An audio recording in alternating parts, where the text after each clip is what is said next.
What is up, wrestling fans? Welcome to episode number 536 of the Smark Moment Smack Talk podcast Hot Tags of the Week. We're going to break down whatever happened in the world of pro wrestling that we feel like talking about over the past few days. I'm Tony Mango. Robert DeFelice is with me. What's up, Rob? Well, I'd like to start out with the hottest tag of the week that has nothing to do with wrestling, and that's April 19th. The Batman will be on HBO Max. So, if you just watched it in theaters and you loved it, if you didn't, you don't gotta wait that much longer. April 19th. If you're on the fence about it and you want to listen to the review that Caroline and I did, check that out on fanboysanonymous.com. Plugs for fanboys immediately out of the gate. Look at this. fanboysanonymous.com. Follow and like and share and favorite and subscribe and do all that good stuff. This week, the hot tags, honestly, are pretty much just all TV stuff. Not a whole lot of talk outside of that. There's stuff. There's always stuff. But nothing that I really cared about, to be perfectly honest. Like, we're looking through a list of things from all sorts of outlets out there, and it's like, oh, Jericho didn't get along with Triple H at first. Yeah, we know. Brock Lesnar thinks that people should step up and be the next big thing. Yeah, they've wanted that for 15 years. We know. But it's nice to hear Brock say it. Like, I'll say this. I enjoy when Brock Lesnar does media for the same reasons I enjoy when Vince McMahon does media. Is it newsworthy? No, it's not. But it's always just nice to hear that person speak. Like, Brock hopefully you guys think that it's nice to hear us speak. I hope so. And if not, then here's a middle finger for you. Here's a middle finger for you. Let's just go right there. Stone Cold Steve Austin's going to be at WrestleMania. Yeah, let's talk about that. Earlier this week, we had the instance of Monday Night Raw where Kevin Owens and Seth Rollins failed to win the WWE Raw Tag Team Championship. And throughout the show, Kevin Owens was talking about, I think I figured out another way to get to WrestleMania. And it ended up being pretty much exactly what we had said that it would be, which is I'm going to get Stone Cold Steve Austin for a promo. They're going to have the KO show. They did this weird thing where when they were doing it at the time, it was, is he going to respond? And is that going to be on Saturday? Because we already know that it's happening and it's happening on Saturday. They ended Raw with the glass breaking. And I'm like, oh shit, is he there? Like, for 5 seconds, I'm like, Stone Cold Steve Austin's there. Because they're like, oh shit, he heard what he said about Texas. I think that this is silly. First of all, they're going to fight because Kevin Owens doesn't like Texas.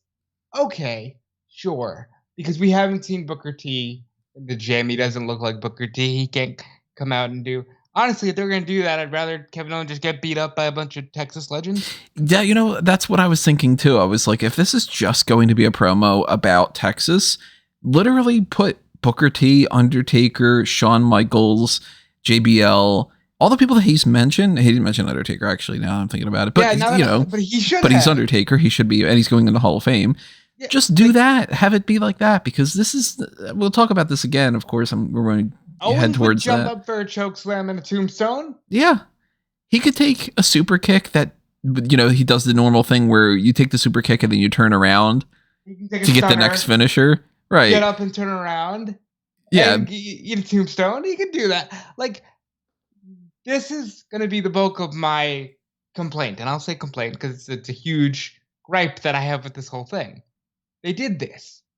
And they show the graphic and then they cut to the commentary table. And commentary says, my God, it's been 20 years since Stone Cold Steve Austin wrestled. And I said, well, he didn't challenge him to a wrestling match, now did he? Yeah, he challenged him to come out to the Kevin Owens show, and he just said, hey, let's fucking talk. Yeah. And the commentary team's like, oh, it's been 20 years. Oh my God. And then Raw goes off the air, and then at 11:30, or maybe even a little bit after midnight, they're like, breaking. Stone Cold Steve Austin will answer the challenge. Kevin Owens at noon tomorrow. Okay, cool. They didn't say where or how because they're just going to post a video. Mm-hmm. Cool. And then Austin does this well-shot video, and there's not a knock on Stone Cold. He's fantastic. Promo was great. You know, you've awoken the Texas rattlesnake. You've awoken something that's been sleeping in me for 20 years. They keep hitting this 20-year thing as though Stone Cold Steve Austin wasn't a fucking character consistently on television giving people ass whippings for at least 5 years following the end of his full-time career. That's been like anytime he shows up, he does something like that. We saw him. Was it last year or the year before? He stunned Byron Saxton last year, and Byron Saxton's like, oh my God. Right. 20 years. Oh, what are you talking about? This stuff. This, like. Treat the audience like they're idiots and nobody's followed everything. Treat the audience like they're idiots. It's just like, we're just going to tell you that this is the story now. Shh. Be quiet. It's story time. Mm-hmm. Like, and you know what's funny about that too is you hit the nail on the head about that. They keep harping on this 20 years since he wrestled a match thing. He's not wrestling a match. He's not wrestling a match. They're advertising it in the way that, and this is so fucking simple, but people still don't get it. They are trying to convince you that he is going to wrestle a match so that you're interested in it. And then when it doesn't happen, you already fucking watched it. But no, but that's not even... Okay, fine. Put that on the company. Yeah, it's a bait and switch. It's, well, we're going to act like it's a match, so that way everybody acts like that. And then when they do the promo, everybody goes, well, fuck, it wasn't a cool we saw Stone Cold. It's Ryan Satin, I believe. Not to just, shit on Ryan Satin, because Ryan Satin's great in a lot of ways. But he tweeted something that felt very towing the company line to me, which he had said, why are people acting like having a promo segment with one of the best of all time isn't a huge thing for WrestleMania? And it's like, that's exactly what they want you to think, though. But here's my problem. Having Stone Cold Steve Austin on the Kevin Owens show is a huge deal. It's not that it's not a huge deal. Because we just watched Stone Cold Steve Austin on Piper's Pit. It was phenomenal. You know what?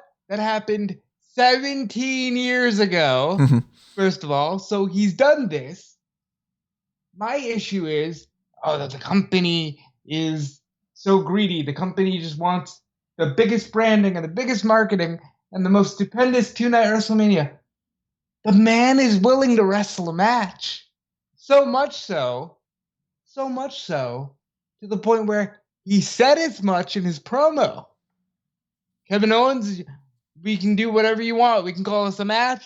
You can call it the KO show. We can call it a fight. Well, if he's willing to call it a match and you're willing to put on the boots, fucking call it a match. It would make so much more sense if that was the case, even if it's a 2-move match. Right. You did Undertaker and John Cena, and you can't say that I felt more hurt by because it was John Cena who was suddenly just like, I'm incapable of functioning and didn't know how to wrestle The Undertaker. Kevin Owens could get, stomped on, get the elbow, you get the stunner, you get another stunner, and you're done. But at least you're advertising a match. If it's just down to the branding, the man is willing to brand it as a match. So what is this? Now, a lot of people immediately told me, well, maybe they'll do KO show night 1, match night 2. Listen, that would be super cool. I don't trust them to do that. No. I don't trust them to do anything other than, hey, Austin stuns Owens, says something like, this is truly my last can of whoop ass. I won't be on WWE TV ever again or something like that. And then it's like, well, if Austin's just going to do a segment, no offense to KO, and maybe Austin's insisted on giving somebody the rub because we know he's a fan of wrestling, well, then fucking have him stun Vince. If you're going to just do it for the sake of Austin's here, have him stun Vince. And do the whole Austin Theory and Stone Cold Steve Austin thing. Right, just do that. Just do that. Have KO fight Pat McAfee. Yeah. And if you're going to tell me why, well, he's got the Pat McAfee show. I got the KO show. I wanted Vince McMahon on the KO show. Who do you think you are putting him on the Pat McAfee show? There you go. I just booked your match. Also, you would be... I like Austin Theory a lot, but having Kevin Owens against Pat McAfee, you've got a more trustworthy ring general kind of person to be in the ring with Pat McAfee. I think that's a bait and switch. I think at some point they're going to make you think it's actually going to be Vince. We do have a couple weeks, so I honestly think that that's a bait and switch of some kind. But still, even that's so weird. Like, I'm not crapping on this. I like that Austin's going to be there, obviously. It's going to be the most entertaining segment on the whole 2 nights, probably, because it's Austin. I'm crapping on the fact that if Stone Cold Steve Austin is willing to wrestle a match, you call it a match. Unless it's one of those things where, like, Vince has so much love for the fact that his last match was with The Rock that he's just like, no, you don't get to call it a match. Yeah. Yeah. I think that if Austin's willing to do it or whatever and they don't call it a match, it could be twofold. One could be they don't want the potential backlash of, well, you called it a match and it was only 2 moves. But of course, the stupid thing that comes along with that is, yeah, but you've been doing that for the past couple of years with Goldberg and with Lesnar and with Reigns and Undertaker and these guys that are the top of the thing. You just keep saying it's a match and then it's 3 moves and 2 minutes long. Or it could be that there's some sort of a waiver thing, like physically. We were talking about this before we get started. Maybe they physically can't have Austin in a quote unquote match just for like insurance purposes, but they can do as much as they can do. And if they don't call it a match, then it's not false advertising, like to get as close to the line of that as possible, but not actually officially say that that's true. Just the way that they do with plenty of other things. And it's, you know what it is? It's the $4.99 thing. When you look at $4.99 as a price tag, your brain, they've proven this psychologically for decades and decades and decades. Your brain says it's $4, not $5. Yeah. Whose brain? Oh, people are fucking idiots. What? Yeah. Like, if you do like testing of like, like group testings and it doesn't function for my brain, because when I see $4.99, I just immediately go, it's $5. Yeah. Anybody with like a rational brain, that's why we're sitting here talking about why aren't they just fucking doing this? And like, but it's like the average idiot is just sort of, hey, Rob Lowe said that he uses this insurance, so I'm going to get that one on the TV commercial. The Megan Fox uses L'Oreal, so I'm going to look like her if I use that. First of all, none of those celebrities use those. I don't fucking know. Brands that they advertise. That's first of all. Second of all, I'm sure Megan Fox washes her hair. I mean, sure. She probably does it with something that's more expensive than the meal you ate last night. Look, more than likely that's true. I had tacos last night. So. I just don't understand why they're not advertising a match. That's all. I just feel like this year's WrestleMania is so blah. And the more that we keep looking at old WrestleManias, like we did our our what if for WrestleMania, the more that I really am feeling like this is WrestleMania 1, where it's just like Logan Paul's a celebrity and he's there. Isn't that interesting? And you're like, what about the good matches? And then they're like, there's Johnny Knoxville. He's not 50. Well, is that even true? No, I think the whole line that they kept saying leading up to the movie was, as long as you have concussions before you're 50, you're good. And Knoxville's 49. So I'm sure he's 50 at this point. But, oh man, it's just 51. The Austin stuff here. I don't think my opinion's going to change. Yes, it's a big deal to be able to do with that. But at the same time, on this WrestleMania where everything feels so underwhelming to me, it's just another, that's not good enough for me though, kind of thing. And I hate saying that, because if this was a really good WrestleMania card where we had like, let's just pick, some things from over the past couple of years. Like if we had, say, the Becky and Charlotte and Ronda thing, which is, a big deal. And we have Kofi Mania, and we've got Roman against Undertaker, and you know, all these big matches we had, and then it also has a KO show with Stone Cold, then I'd be like, okay, cool, you know, well, it's not the biggest and most bombastic thing, but at least it's something that's cool and incorporates somebody, and it's going to be better than when they had that weird segment where it was Foley, Michaels, and who was the other one? Was it Austin? It was Austin. And they were just sort of like, the three of you go out there because you're guys. It was supposed to be Batista. Batista said no, so they got Austin. Rare upgrade, you know? Like, not that I don't love Dave. I love Dave. But that Austin even did that. You know? And I don't get it. It's not... Nothing is bothering me more than it's been 20 years. 20 years. Like, since what? You had a match? You're not having a match. You're going to stun a guy. You've done that before. This isn't directly tied to it, but it's something of the same wavelength. Why was Jerry the King Lawler out there for The Miz and Logan Paul talking about Cleveland? Because Jerry Lawler's from Cleveland. What? Yeah, he was born in Cleveland. He made his legacy in Memphis, but his childhood was Cleveland. Huh. Well. Oh, that was a good one. That was a good one. Logan Paul and The Miz and Jerry Lawler are just in the ring talking about Cleveland. And Jerry Lawler just goes, and I think Cleveland should get WrestleMania. Yeah! Logan, oh, that would be awesome, bro. Miz, what are you, stupid? Cleveland doesn't need a WrestleMania. End segment. What? And without the thing with him being born in Cleveland or whatever, maybe if he mentioned it on it, just completely didn't listen or something, but I was just sort of like, why is this happening? Is he going to be in this match? No. Okay.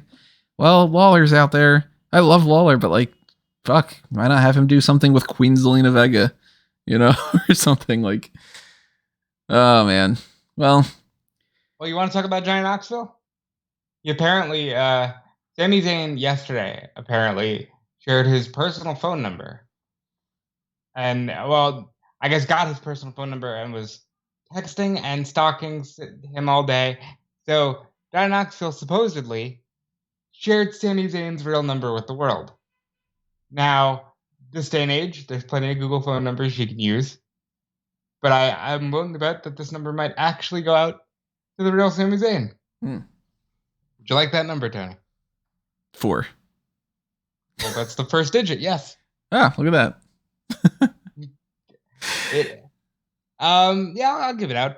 It's on TMZ. Fuck it. 407-574-1532. I hope that that's just a Google number and that it's one of those deals where like they're just cataloging all these people's responses and then having some fun with it. Yeah, I think I think this storyline is fun. I think Zayn has proven to be way more fun than you could have ever imagined. Like, I once thought he was going to be like Ricky Steamboat, RVD, babyface forever. You know, just a great, fun wrestler guy. And he's such a great character. You know, he's such a good character. And I'm still not feeling it. I think that just screams of, well, let's bring a celebrity in and we don't have any faith in the actual roster. Because SmackDown hasn't happened yet tonight, but one of the things that happened over the past week that we didn't talk about yet because the hot tags had already happened was Ricochet won the Intercontinental Championship. And I am not getting a good feeling that the Intercontinental Championship is going to have a decent spot at WrestleMania this year. Now, I am happy that that's not going to be Johnny Knoxville wins the Intercontinental Championship. Oh, I know what they're going to do. What do you think? God, it just clicked in my head. Ricochet's the transitional champion just to get it on Sheamus. Why Sheamus? Because it's the one belt he hasn't won. Oh, you don't mean like at Mania though, right? Why not? What else you got? Tell me what else you got. True. Because I was thinking that Sheamus and Rich Holland would be in a tag title situation. I had initially thought, oh, maybe Ricochet can do a ladder match. But then I thought, no, they'll probably just put it on Sheamus. Maybe. And then they'll probably do it, Tony, at WrestleMania SmackDown. Oof. on Friday at the American Airlines Center in Dallas, Texas. I hope at the very least, if they do this, I mean, I want Sheamus to win the Intercontinental Championship at some point, but I hope if they do it, they at least wait a couple months. At least give Ricochet, like, a chance, you know? Yeah.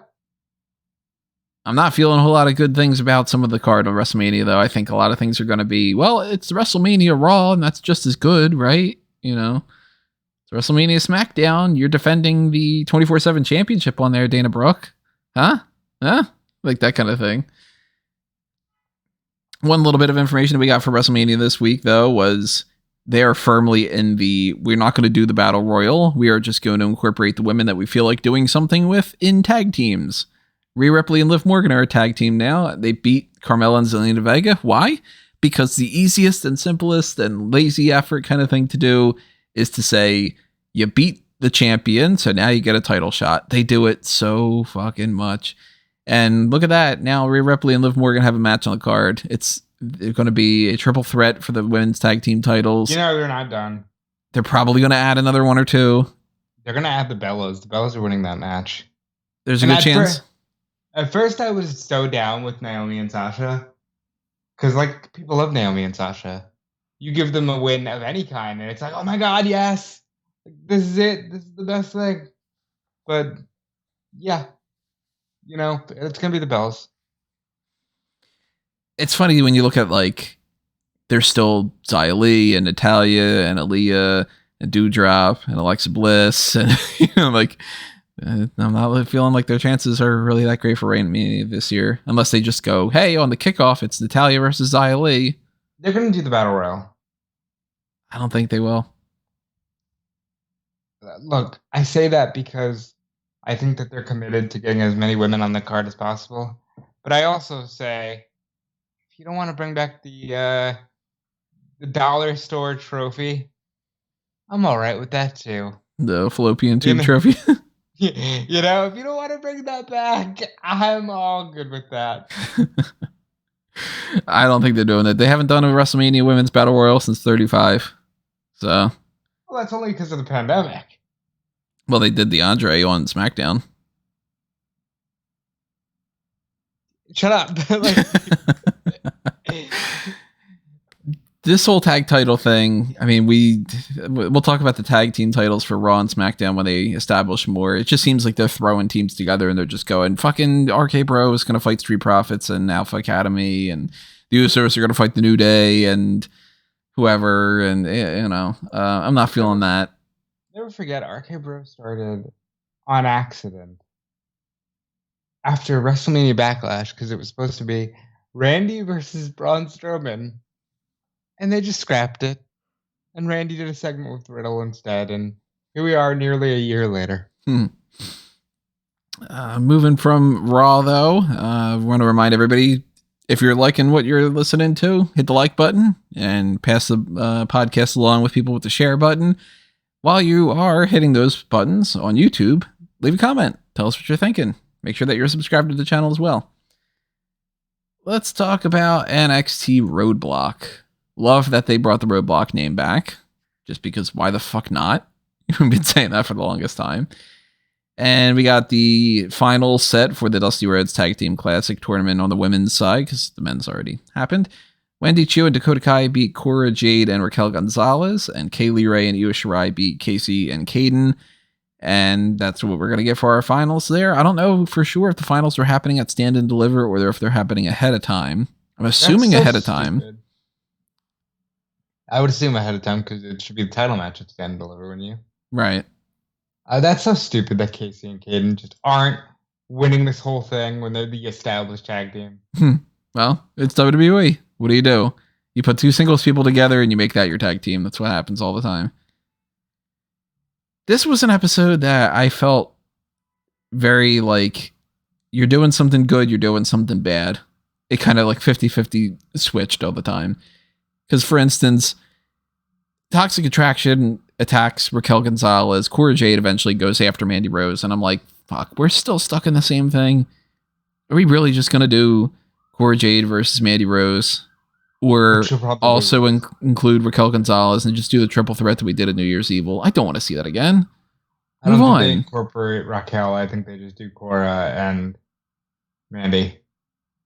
And like we've seen it at least twice. Yeah, but now she'll win. I like Cora Jade, but like, fuck, I hate that when they do that of multiple times, and then the last one, it'll be interesting because the title changes. Just stop doing it. Do the title change first. And like, Tiffany Stratton loses to Fallon Henley. Oh, she's going to beat Saray up and break the necklace. Feuding over that. Nikita Lyons pops up on Lash Legends show. What a segment. Huh? Basically says fucking nothing. But you know what's funny about that? This ain't for us. It isn't, because I looked on Twitter and people are literally sharing GIFs of The Rock and Austin and being like, this is the new one of that. And it's like, you've got to be fucking kidding me. They could be being facetious, but like... Oh no, they were like legit into it. The people that I was seeing at the very least. They were for us. And that's okay. That's okay. Look, my wrestling at this point is William Regal talking about Jon Moxley and Bryan Danielson. Like that got me so hyped for wrestling. Like that's where I'm at. I'm kind of old in my way of thinking because I don't connect with a lot of the stuff that the hip young people connect with. Tony, I'm old at 28. I don't even blame it on that. Because I'm sure there's some things that it is the case like that. And the older stuff, I don't connect with that either in some ways. To me, it's just like, you can't skip. Lash Legend hasn't done shit. She's had a couple bad matches. Nikita Lyons is almost like a meme in how she just immediately became popular for essentially her looks. Now, she's talented. Don't get me wrong. I hope that she's going to be some like multi-time world champion who kicks serious ass. But everybody just sort of went and gravitated towards her because of the way that she looked. And then it became this whole stan culture thing of like, and she is our girl and we're going to do this. And that's because we want that thing. I saw somebody arguing the other day on Twitter that they were like, my favorite person in NXT is Dante Chen. And I'm like, what did he show you that made you your favorite person? Dante Chen's done 3 things. He showed up, said, my name is Dante Chen, got injured, showed back up again, said, hey, remember me? I'm Dante Chen, and I got injured. And then he got his ass kicked by Duke Hudson. What can you possibly see that's like, yep, that guy. I'm going to put everything on that guy. It's fan culture sucks.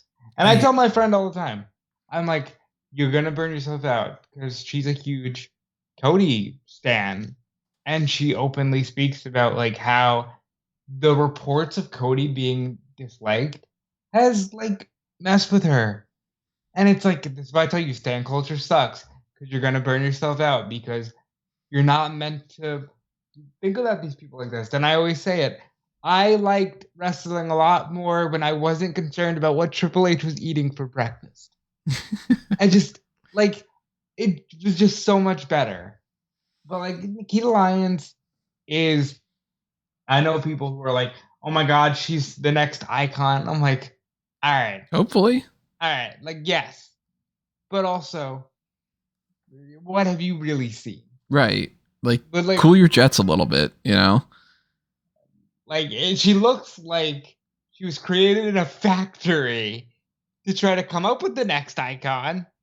Don't fall for it immediately. Let her do something first. Like, yeah.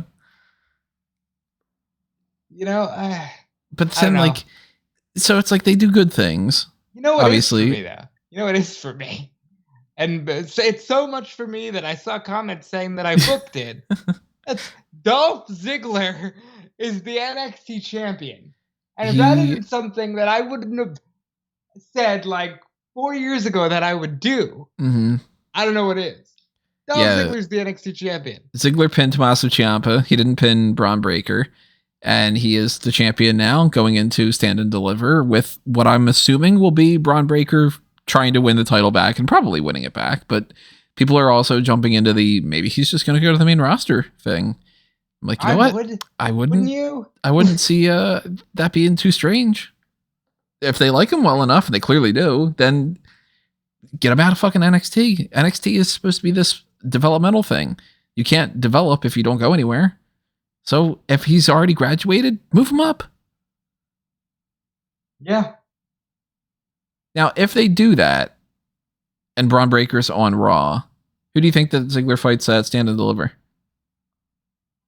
Oh no, I would do that after Stand and Deliver because I would still have Breaker fight Ziggler. But if they were to just not even do that and have him go to Raw, Ziggler Pete Dunne. Fucking why not?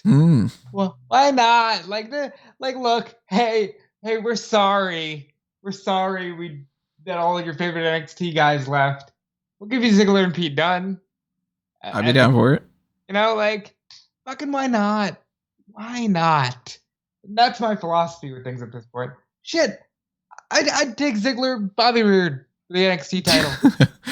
They just break up as a tag team. Like, why the fuck? Why not? Like, Ziggler is such a good wrestler, and he deserved so much more. Give it to me.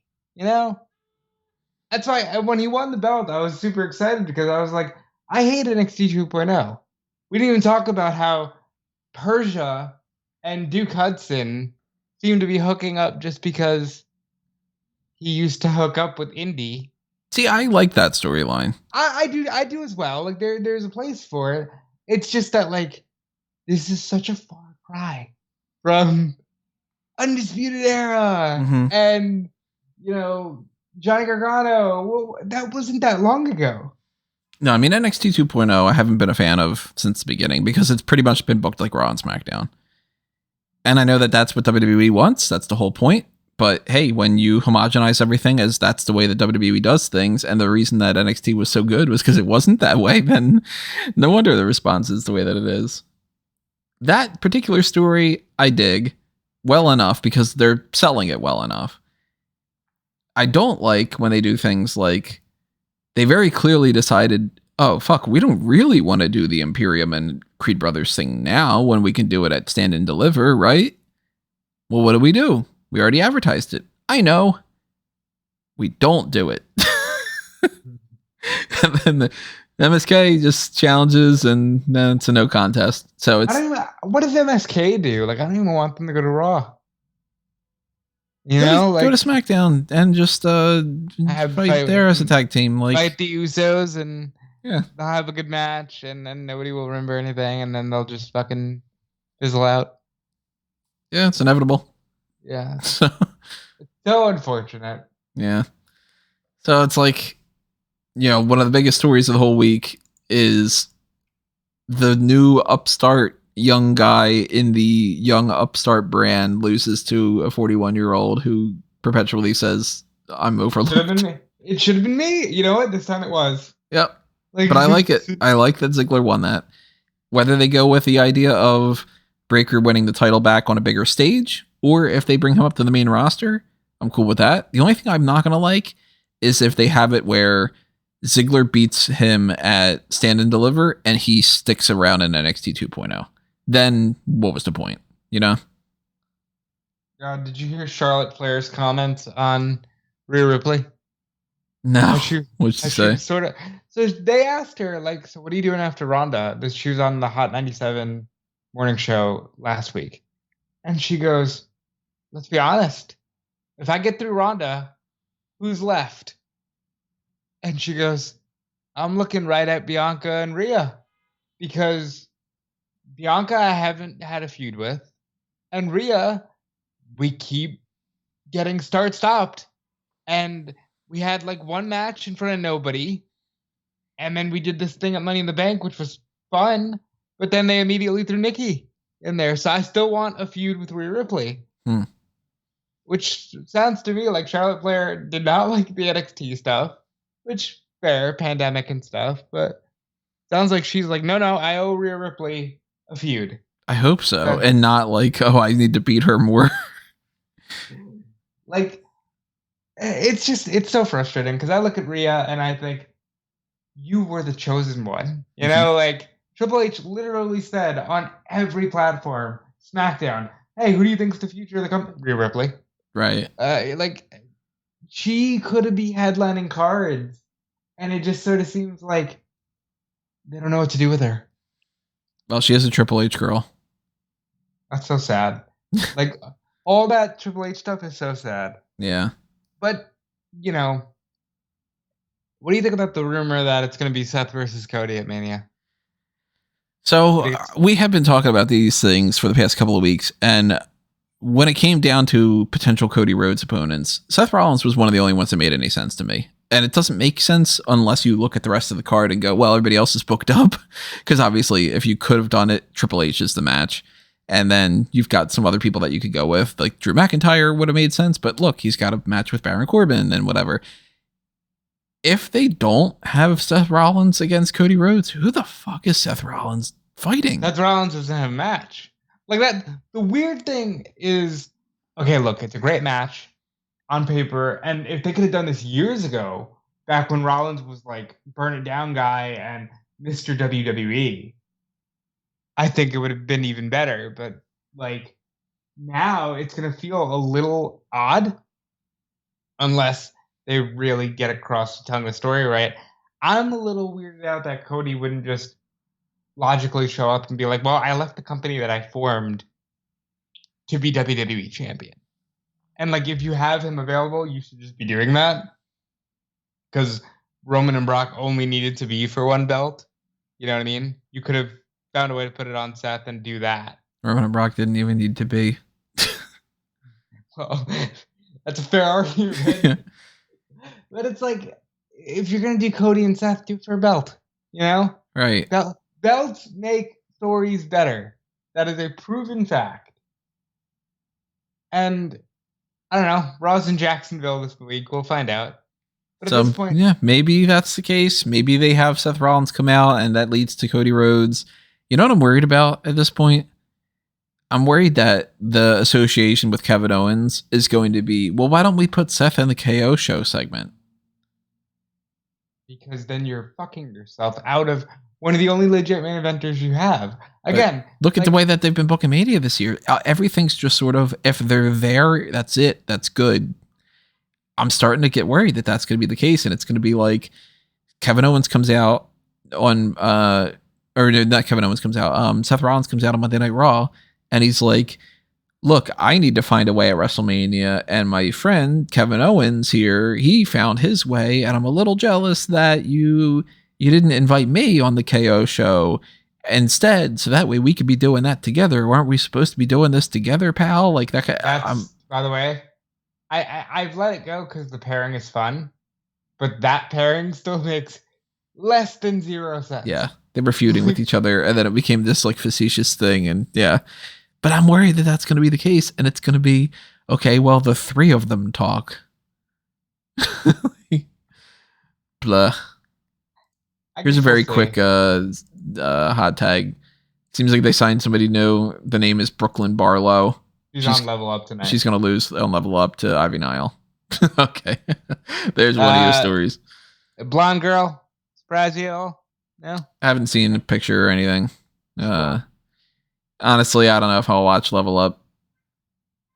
Good. Yeah. I don't know why you watched 205 Live for so long. I had to. They didn't have spoilers. That's true. Now, thankfully, there's some spoilers out there. I'm like, okay, cool. I don't have to watch it tonight. Every week that there's not spoilers, I'm like, nah, shit. I'm going to have to watch it. That's just kind of the way that a lot of things are. I hate to be like so negative, especially because like this hot tags is very much a complaint hot tag episode. But one thing that I'm not going to be complaining about is our sponsors for this episode, Manscaped, because they're awesome. We tell you that all the time. I said before, I'm excited to try some of their new products of their the deodorants and their lip balm and everything that I have on the way. It should be getting here pretty soon. And then we'll get Caroline on and we can, run down the whole thing about how much she loves the smells of them and everything like that. But you can see on your screen right now that not only are there the hair and body wash and stuff like that, but they're also the tools, because they are the best tools for your family jewels, like the shears and the lawnmower and the weed whacker and whatnot. And no matter what it is that you're picturing, you're going to be ordering out there, if you put the promo code SMARK on the page, you get 20% off and you get free shipping. So whether that is something like a one-off product that you're just buying to try out, something like the boxers, maybe you're just kind of like, yeah, I'll pick that up and see what it's like. Or if you want to go all in, you want to get one of the performance packages or anything like you're renewing subscription services or whatever, 20% off and free shipping adds up quite a bit. So remember that promo code SMARK. Check out all the different things that they've got there, because we have given a thumbs up to every single thing that we have tried, and we're going to be giving a thumbs up to a couple things more in the future too.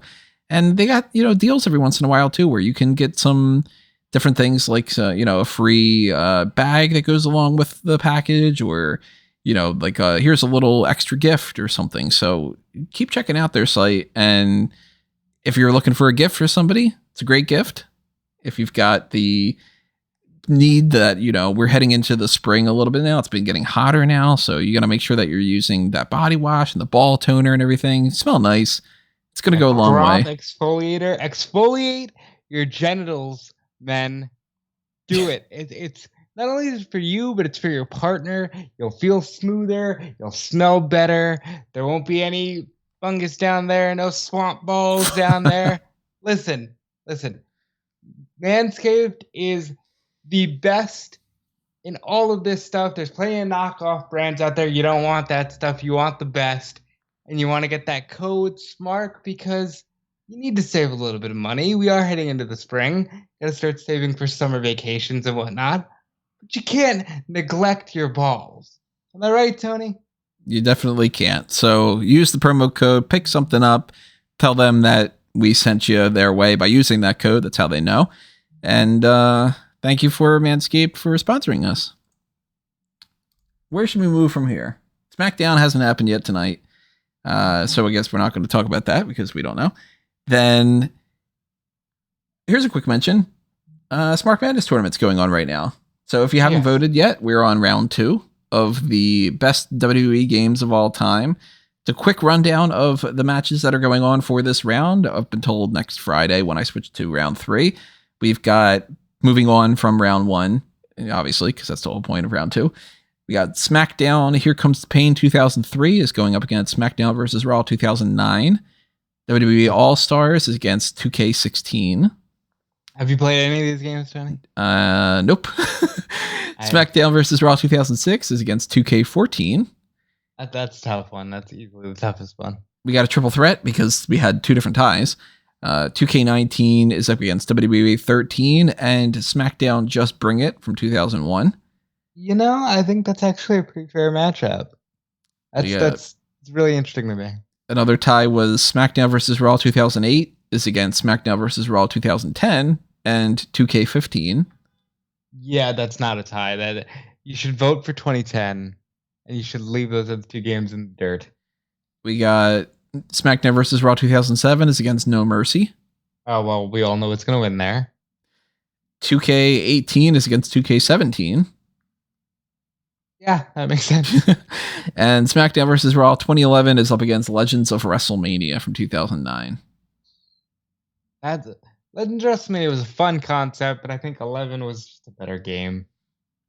This is past the era of me playing the games. I probably would have played 1 or 2 of these, maybe for a split second. Did WrestleMania, the arcade game, not make the cut? It didn't. So, and Warzone didn't move on, and so it is what it is. This wasn't one of those ones where I had a personal investment, but I wanted to put it out there because, hey, 2K's got their new game for 2022, and I know that this is a whole market that doesn't get a whole lot of attention on my end at the very least, so I wanted to put that out there for anybody that's interested in the video game stuff. So vote. Make sure that you stay tuned for round 3 coming up after that. And let's move on to AEW. We have some stuff to talk about there. Yeah, Wheeler Yuta lost a pack. No, it's not the most important thing. We started off the episode of Dynamite with Eddie Kingston and Chris Jericho. I liked the promo quite a bit. I liked Kingston, for instance, just kind of being like, hey, shut up for a fucking second. Let me talk. Yeah, I enjoyed that a lot. I like how just my man, honest he is. Not here. Show some respect. Jericho says eventually, I do want to shake your hand. 2.0 comes out with Daniel Garcia. They do this thing where it's like, something's up with this. For some reason, they're not really doing anything to Jericho. Santana and Ortiz come out, and Jericho decides to turn. And then I liked that Jake Hager comes out. What are you doing? What are you doing? I'm going to join you too. So my biggest issue was that like it was so obvious once they gave him the bat. I'm like, no, this is so TNA. Don't do it. But this works. In the ashes of the inner circle forms the Jericho Appreciation Society. What do you think of the name? Not a fan. Here's what I do like. That's the perfect role for 2.0. They're not really in a stable. They're in the Jericho. They're Jericho's flunky. I think that works. I like that they're incorporated, yeah. Because, I mean, if you look at like some of the other people that are on the roster, there are people that could have potentially fit, but some of them just wouldn't be as much of a synergistic kind of deal.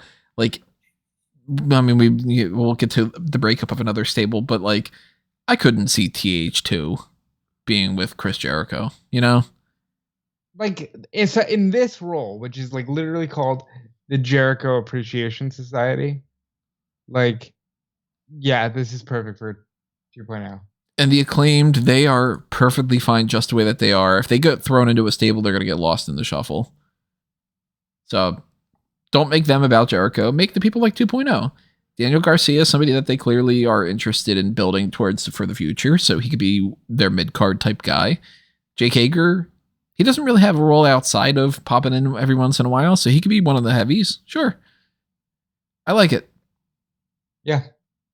I don't like the name, like I said. I think that's maybe they can play around with that a little bit.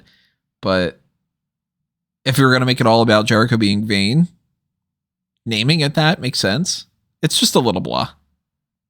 But I'm glad this happened.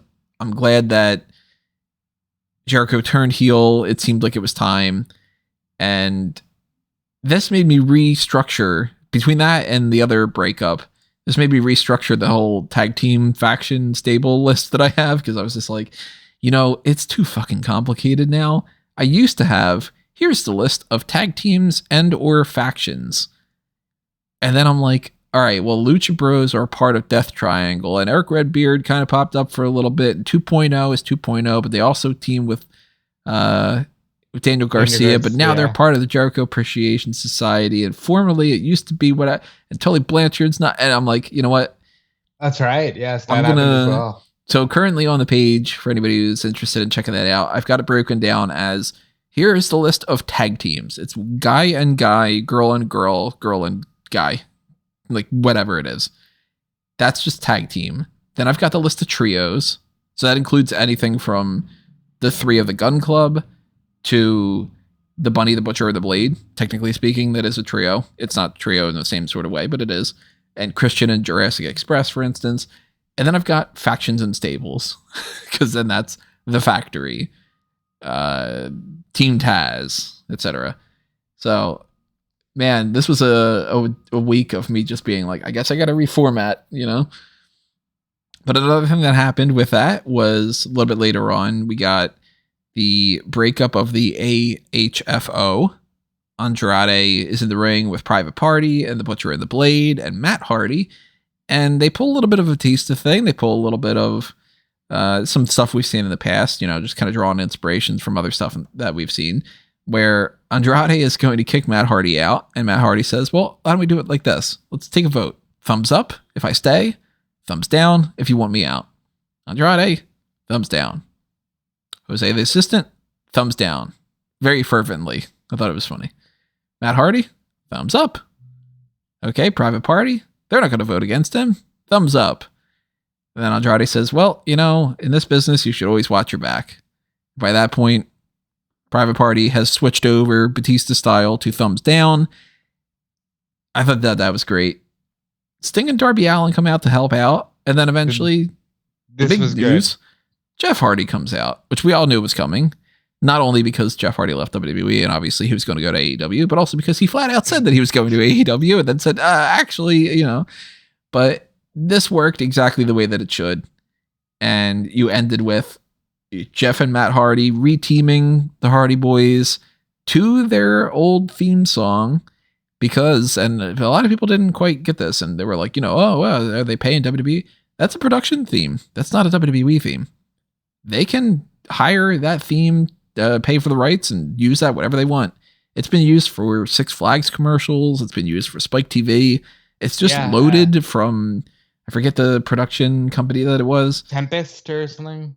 I know I've got it somewhere on here. So let's see. Loaded under Jeff Hardy. Extreme Music. It's under the album DCD 012 Heavy Metal. Listen, I think this is great. We're not addressing the elephant in the room though. Hey Barry. Yeah, Jeff Hardy, your brother is getting choked to death, and he literally stops to do the bouncing around like, for the few. Dance. Hold on, man, I'm coming. I gotta dance. Gotta do it. Yeah. What the fuck? Yeah, I thought that was funny too. I'm glad you brought that up. I forgot. If I am in danger, Tony, and you feel the need to dance, I don't know if we're friends. You know, like, hold on, wait, I'm coming. I gotta dance. That was cool. It looks like we are probably going to get Andrade and the Butcher and the Blade. And it's another person, maybe Jose, maybe not. I don't know. I don't see why they would necessarily put him in there, but maybe they incorporate another person against Jeff, Matt, Sting, and Darby Allin. Kind of one of those like, well, you know, we're not really friends, but we can team up against them kind of deal. Who do you think that other person would be if they do that match? Think it's going to be just Jose or? Maybe people like seeing Jose get beat up. Because you got Private Party, you got the Butcher and the Blade. That's 4 right there. And then Andrade just sits out. I guess they could do that. Or just fuck the Butcher and the Blade, maybe. But then you need a 4th. Because if you got Private Party on Andrade, that's only 3. Unless Sting doesn't wrestle. Well, that's always an option. And then you leave Sting to fuck with Jose on the outside. Yeah, maybe. They can play around with this a little bit. But the point being, the Hardy Boys are going to have a match at some point with Sting and Darby Allin. They're going to face paint. They're going to do the whole thing. And that's cool. This is fun, right? Like, this is good. Good things are good. William Regal was better. No offense to Jeff. So after Jon Moxley and Bryan Danielson beat the Workhorsemen, didn't know that was their name, but sure. William Regal comes out and he cuts a promo that went long, and he apologized for that. But it's kind of dark and dour at moments. He's talking, I only have a few years left. This is beautiful. This was like, it got me emotional. Where he's just like, listen, I don't have many more years left. I'm sure my wife is going to be rolling me to the window so I can get some sun as the toast is falling out of my mouth.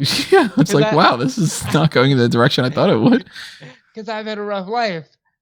But while I'm here, these 2 men are going to kick some fucking heads. And it's like, hell yeah. You know, hell yeah, dude. I love William Regal. Regal's Brian's great. getting emotional. Moxley's, listening to him talk about his own demon, getting emotional. I don't know. I really enjoyed this. And the pairing of Shivani and Regal was nice. Like, I just about lost it when Shivani goes, your lordship. It's just like, that's good.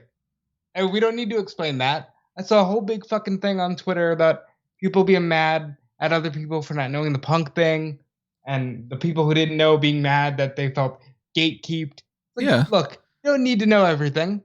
Just let the people who do. Because, like, Christ, I'm in my 30s, and I don't know all this shit, and I've been following it since I was a kid. Some people are brand new fans. Yeah. Give them a fucking break. You know? I didn't know the CM Punk thing, because you know what? I followed WWF and WCW and a little bit of TNA and AEW and WWE and whatever. I didn't follow Ring of Honor. You can't fucking follow everything, you know? So if you don't get the whole your lordship thing, that's okay. Yeah. Yeah, and I just about lost it. Like, this was so good. So I like that segment. Especially Regal going, well, it's clear to me that I'm no longer needed in my old job. Like, so good. Yeah, I thought that was funny too. There were a lot of little moments that I liked on this episode. This was a good episode of Dynamite. We had some good action, of course, like just some good flat out matches and everything, but we also had some good moments. We had a couple that were not really so great. I honestly didn't like how FTR fired Tully Blanchard. That was so out of the fucking blue. What was that? It was just this quick 30-second backstage thing where it was like, yeah, you don't know anything about family, you're fired. I'm like, wait, what the fuck just happened? Did I miss something? Yeah, that was stupid. I wasn't crazy about that, but I also wasn't crazy because Wardlow just came out and was like, "Hey Max, I'm done with you." It's like the Pinnacle it's gonna go down for me as the biggest wasted opportunity yet in AEW. They really didn't last long at all, did they? They didn't do shit with them, and I didn't like that. And like there might be some tangential partnerships here. Like Sean Spears might still help out MJF, and you know MJF might be teaming with FTR for matches or something. But you know the Inner Circle officially died this week. Pinnacle seems like it did too, which is like maybe the Inner Circle should have ended before too, and maybe the Pinnacle should have whatever. Like I don't know. It's just been a thing, you know. yeah. So that was it's not the best. I wasn't a big fan, for instance, of just a case of like Tully couldn't travel anymore, so we don't know, you know. But it just felt out of the blue. See, without knowing if there's something like that, I would have thought that when they were going through the list of things for this week, they would have been like, you know what? Why don't we save the Tully thing for next week? Give it a little bit of room to breathe, you know? Because they maybe could have incorporated the Wardlow thing in there. It could have been like MJF saying, hey, you know, the Pinnacle is like breaking down. What the hell? You know, the Inner Circle just ended, but we're strong, aren't we? And even though Wardlow said that he's out, and then it could have been Tully says something like, you know, actually, FTR is not winning these titles anytime soon. I'm out, boys. Or, you know, like, I think it could have been done better. Same for a couple other things, like Tony Nese just pops up, hey, Swerve, I'm here. I popped match. For that. I popped for that just because it's like, hey, 205 Live, let's do it. Friday, baby. Yeah, we used to wrestle on Fridays. How about that? 205 Live, remember that? And then same thing with QT Marshall just popping up, hey, Keith Lee, you want to be my friend? And Keith Lee's like, nah. And QT's like, well, fuck you then. Like, this is kind of lame. Adam Cole's like, I'm not going to pick the Young Bucks. I'm going to pick Red Dragon. Young Bucks are like, well, we didn't want to wrestle anyway. Even though what's his face? Hangman said he's picking Luchasaurus and Jungle Boy. He's going to pick the Young Bucks, right? Like, that seems like it would be the time to do that. I don't think so. Not yet. I think that they wait. I think that Jurassic Express loses to Red Dragon. And this match kind of like sets that up of like where Red Dragon can fight Jurassic Express solo. Well, not solo, you know, 2-on-2. But and then when that comes down, then it's like, yeah, I should have just had the Bucks with me. Yeah. Because this match is happening next week, right? Yep. And next week's St. Patrick's Day Slam. Yep. You're going to see at least 2 title changes next week. More than likely. But actually, I'm not thinking that one of them is going to happen anymore. Now, one that I do think is happening, we know that Britt Baker is going to have a steel cage match against Thunder Rosa, who beat Layla Hirsch.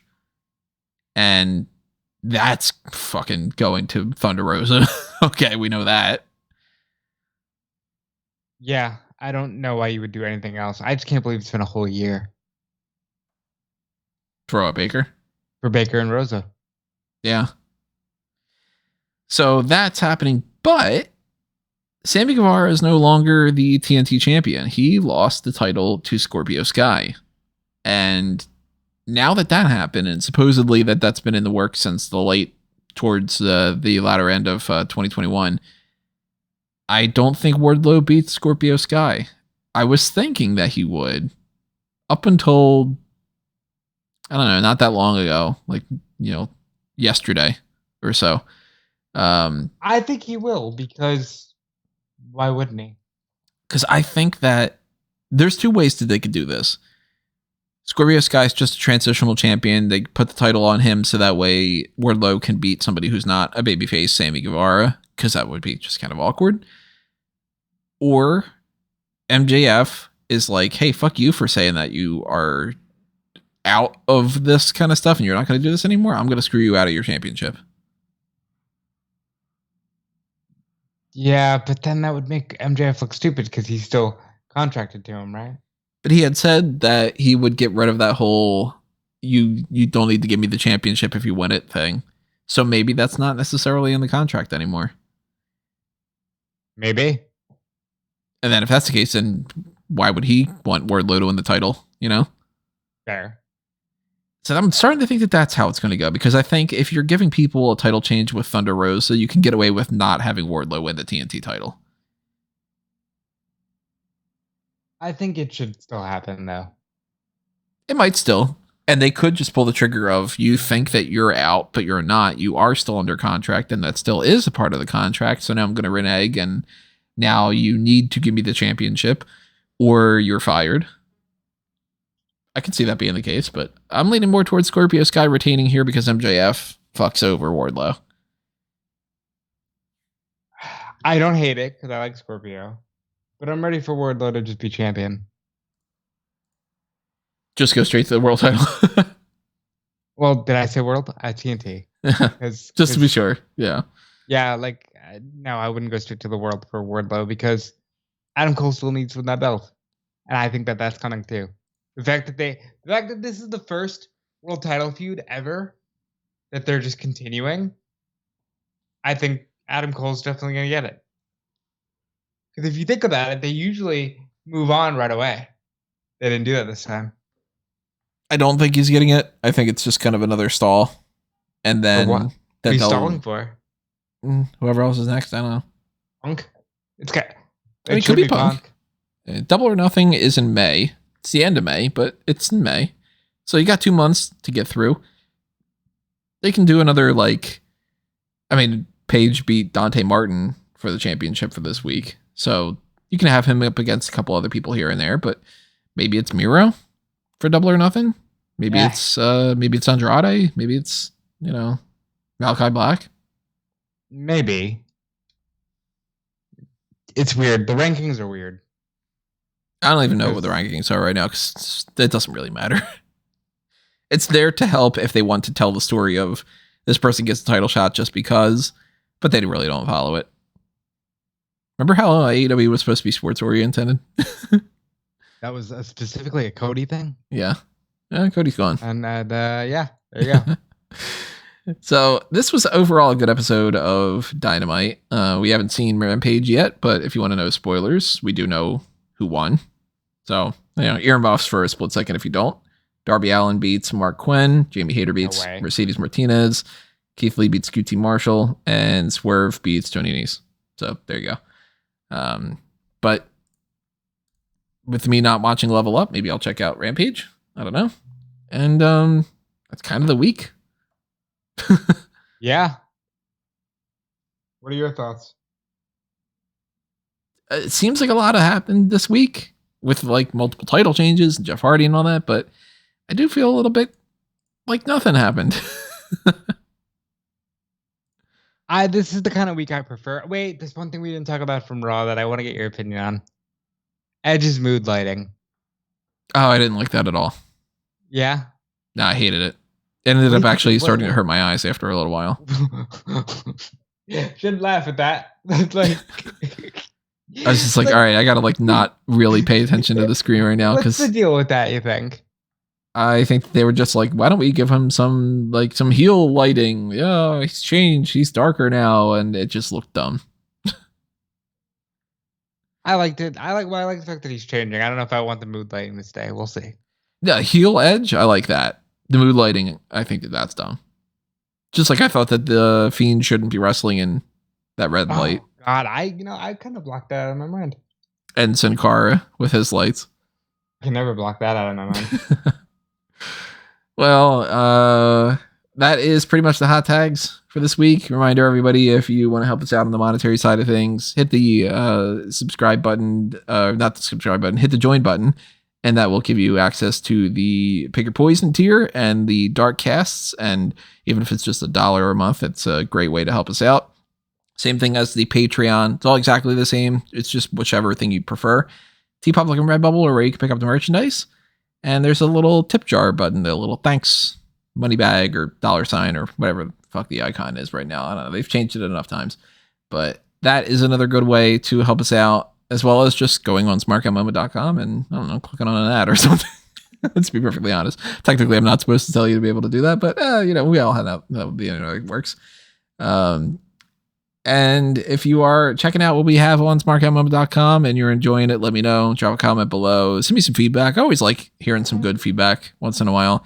Bad feedback I'm not into, but if it's constructive criticism, that's great too. And keep me busy. Tweet at me. Ask me something. What else are you? What do you got on the docket at Bleacher Report? Anything fun? So coming up on that, I've got 3 articles that are happening over the next few days. I started working on them actually last night because I was just like, let me start this. They're going to be ranking the best and the worst decisions of WrestleMania 38 season so far. A lot more of the worst. Superstars in danger of being lost in the shuffle at WrestleMania 38. That's a big list. Already talked about like Seth Rollins, Ricochet, Alexa Bliss, Shotzi, etc. Sonya Deville. And then the one that I already pretty much finished, the most outlandish Roman Reigns and Brock Lesnar WrestleMania 38 outcomes. So, oh god, you gotta give us a little taste of that. What if The Rock interfered? Okay. What if the match didn't happen? Ooh. That kind of thing. So, that's all coming up on Bleacher Report. I got stuff on EWN as well. So if you want to follow what's happening all over the place and everything under a mango tree, check out a mango tree. But check me out at Tony Mango, and obviously check out Smark Moment and Fanboys Anonymous. And if you want to follow what Rob is up to, follow Rob. Yeah, you follow me everywhere at Dude Felice. You should check out Fightful.com. You should check out Fightful Select. You should really support Sean Ross Sapp. He works so fucking hard, and it's like awesome to see him get so much support. Yeah, just keep following me everywhere, and I'm sure even when it's a site I don't work for, I'll pop up somehow because it's how it works in the world of wrestling media. It's all one big circle. All right. Yep. And that's going to do us in for this edition. So we want to thank you for listening to this, everybody. And next week, we're not sure what the main event's going to be, but there's a good chance that it is the mock draft of the Ring of Honor all-time roster that Callum had cooked up. Maybe it's the Attitude Era one. Those. I gotta say, he loves filling out those drafts. I always get excited when he's like, I made another list. He's like, I think I have a problem. Okay. But that's all potential happening next week. And of course, if we think of other ideas, then we might do some of those as well. We had thought about maybe doing something about Austin, because it is 316 that we would potentially be doing this. So maybe we would do like one more match, Austin, if he were to wrestle again or something. Listen, if maybe, Cody Rhodes shows up and everything changes. Like you never know. You never know what's going to happen. Anything can happen in the World Wrestling Entertainment. It doesn't sound the same, right? Because it's World Wrestling Federation. I miss that. Those are the times where I miss the word Federation. Yeah. That WWF was better than WWE, I think. But, you know what? I got the F out. I got the F out, and I got an egg in. An egg. Forever. Vince, what'd you do with the egg? Egg. Oh, okay. Alrighty, everybody. Well, we will see you next time with whatever it is that we see you with. It won't be an egg. It probably won't be an egg. I don't know. Maybe when Easter comes around. Adios for now, there, everybody. We'll see you. Adios. This has been another Smark Out moment, and we're being counted out.